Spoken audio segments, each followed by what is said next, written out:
ಹಾಕ್ಯಾರ ಪ್ರೆಸ್ನಲ್ಲಿ, ಅವ್ರ ಹಗರಣ ಇವ್ರು ಹಾಕ್ಯಾರ. ಅಂದ್ರೆ ಇವರು ಹಗರಣಗಳ ಪರದಾರರು, ಅಭಿವೃದ್ಧಿಯ ಸರ್ಕಾರದಲ್ಲಿವರು, ಅಭಿವೃದ್ಧಿ ಮಾಡೋದೇ ಪಕ್ಷಗಳಿಗೆ ಗೊತ್ತಿಲ್ಲ. ಇವತ್ತು ಸರ್ಕಾರಿ ಆಸ್ಪತ್ರೆಗೆ ಹೋದ್ರೆ ಡಾಕ್ಟರ್ ಇರಲ್ಲ,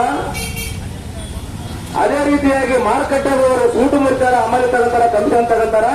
ರೈತರ ಉತ್ಪನ್ನಗಳಿಗೆ ಬೆಳೆದ ಮಾಲಿಗೆ ಇವತ್ತು ನಮ್ದೆ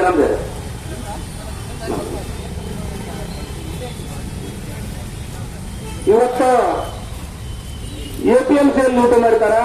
ಇವತ್ತು ನೀರಾವರಿಗೆ ಪಂಚಾಯತ್ಗಳಿಗೆ ಕರೆಂಟ್ ಸರಿಯಾಗಿ ಕರೆಂಟ್ ಕೊಡ್ತಾ ಇಲ್ಲ. ಇವತ್ತು ಕುಡಿ ನೀರಿಗೋಸ್ಕರ ಇವತ್ತು ನೀರು ಕೊಡಂದ್ರೆ ನೀರು ಕೊಡಕ್ಕಾಗಲ್ತು.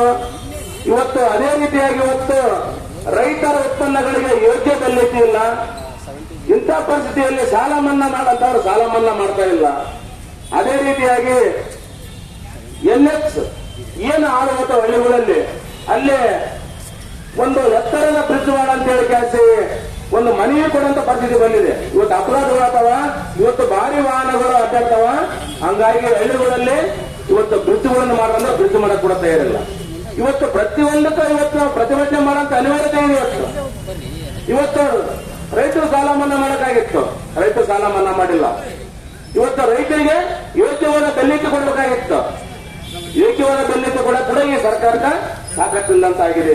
ಬರೀ ಸುಳ್ಳಿನ ರಾಜಕಾರಣ ಮಾಡ್ತಾ ಇದ್ದಾರೆ. ಸುಳ್ಳು ಹೇಳ್ತಾ ಇವತ್ತು ರೈತರ ಪ್ರತಿನಿತ್ಯ ಆತ್ಮಹತ್ಯೆ ದಾರಿ ಹಿಡಿದಿದ್ದಾರೆ ಹೊರತು ಇವತ್ತು ರೈತರನ್ನ ಒಂದು ಒಳ್ಳೆ ದಾರಿ ತರಂತ ಮನಸ್ಥಿತಿ ಇವತ್ತು ಯಾವುದೇ ಪಕ್ಷದ ರಾಜಕಾರಣಿಗಳಿಲ್ಲ.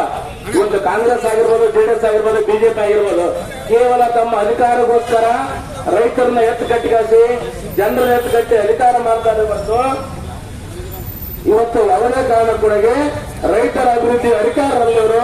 ಹಾಗಾಗಿ ಇವತ್ತು ಇನ್ನೂ ಹೆಚ್ಚಿನ ಸಂಖ್ಯೆಯಲ್ಲಿ ಯಾಕಂದ್ರೆ ಅನಿರೀಕ್ಷಿತ ಧರಣಿ ಆಗಿರೋ ಕಾರಣಕ್ಕಾಗಿ